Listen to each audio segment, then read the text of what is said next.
Oh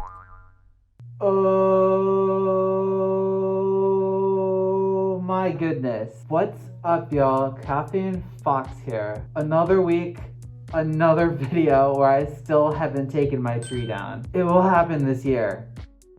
Maybe. I want to send all of my positive vibes towards one of my patrons, DH, for suggesting this week's video. Way back in the day, I used to do these types of videos from anything on how to go to a con to how not to go to a con and everything in between. If it deals with furries, I'm going to cover it like no one's business. Since it's been a while since I've done one of these, today seems like the perfect time to get right into it. And as always, if you like this content, feel free to boop the heck out of that like button and maybe subscribe too. So throughout my time on YouTube, I've done videos on Fursonas, but they've pretty much been about silly stuff. I sort of shied away from making videos about how to create a Fursona or anything that involves creativity, like for YouTube. I wanted to give my own take on how you can go about naming your Fursona. So whether you're a veteran in the fandom and this is character number 800, or you just dipped your toes in the water and decided you want to make a Fursona, I got you.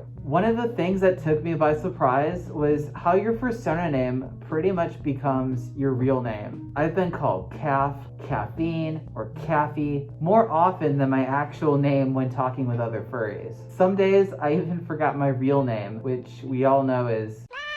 It's super important you find a name that not only captures your Fursona, but one that you wouldn't mind someone yelling across the lobby to you. Hearing catalytic converter or shopping cart yelled at you across the con floor will just make people wonder if they accidentally went to a hardware store instead of a furry convention. It's also really important that you don't name it something that's straight up impossible to pronounce or say without passing out. Oh, hey, how's it going? Supercalifragilisticexpialidocious $P.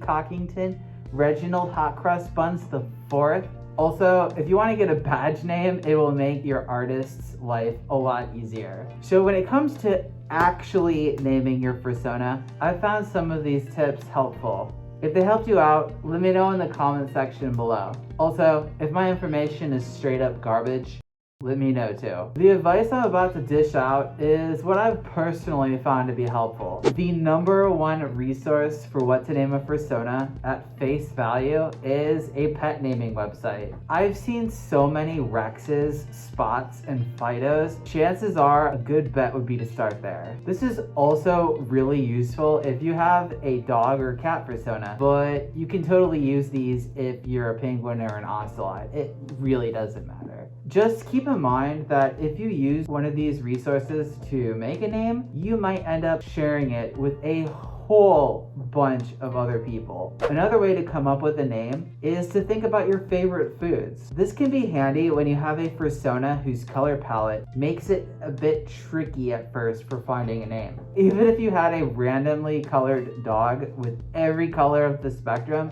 you can always name it Skittles. I took this approach when coming up with my name. I know caffeine isn't a food unless you're into but it's something food-esque. Like, there's caffeine in coffee, tea, or whatever. Some examples of food names you could use are jelly, jam, peach, strawberry, crouton, waffle, or even beef tartare. I mean, the list is endless. I kind of think about it in terms of getting a tattoo. So if you go and get a tattoo, the name will be permanent. So rather than do names, I would do it off something that's existed on Earth for a long time, like food or animals.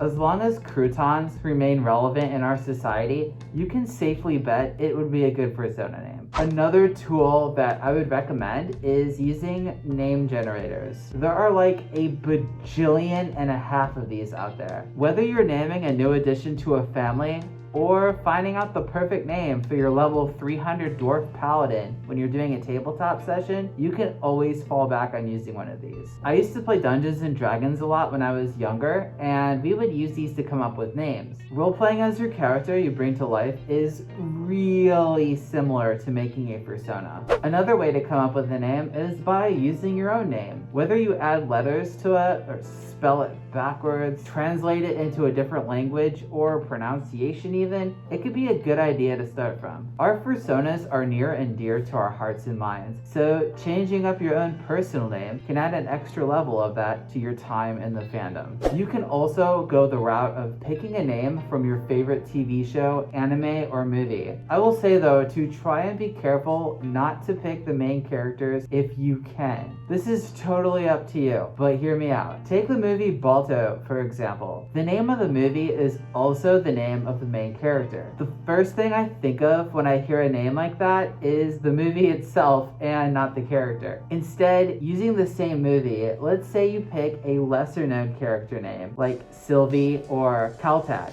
It isn't super obvious. Again, this is just my opinion. If you want to make a character named Simba or Balto, go for it. Alright, so that's gonna wrap up today's video. My hope is that some of this information in the video either helps you out, or if you know someone who's trying to come up with a name or make a persona, that helps them out too. The fandom is so creative and there's so many ways of expressing yourself that naming your character is just one part of the furry equation. If there's enough interest in these kinds of videos, I am totally down for making more. Anything I can do to help out other animal people, I consider a win in my book. This video would not have been possible without the support of viewers like you. Thank y'all so much.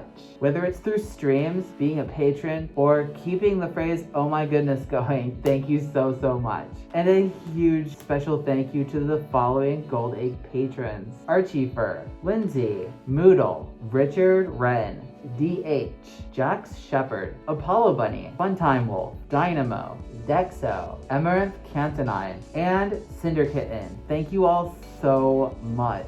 If any of y'all want to consider becoming a patron, check me out on the link down below. Yeah. Alright y'all, I hope you have a great rest of your weekend, and I'll see you next week. Bye!